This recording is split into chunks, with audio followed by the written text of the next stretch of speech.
yako maandamano mengine yanayoandaliwa, yanayoendelea kuratibiwa kufanyika katika kipindi hiki cha mwezi wa 12 tarehe 9 mwezi wa 12 mwaka huu.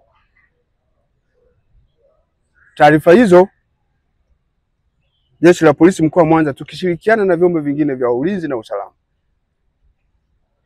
tumezichukulia kwa uzito mkubwa sana. Hatujazipuuza hata kidogo. Tumeendelea kuzifanyia kazi kwa utulivu mkubwa, huku tukiendelea kuwabaini wale wote wanaojihusisha na uchochezi huo,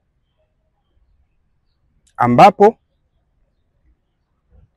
tumefanya hivyo kupitia doria zetu mbalimbali na misako mbalimbali, na hivyo tumefikia ukamataji wa watuhumiwa katika maeneo mbalimbali ya mkoa wetu. Wako watuhumiwa 116 wanaendelea kuhojiwa kwa uchochezi huo. Upelelezi unaendelea. Utakapokuwa umekamilika,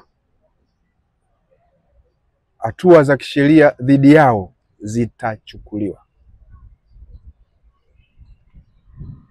Jeshi la Polisi katika mkoa wa Mwanza linawaomba wananchi kuendelea kutoa taarifa dhidi ya watu hao ambao wamelenga kuendeleza vitendo vya uvunjifu wa amani,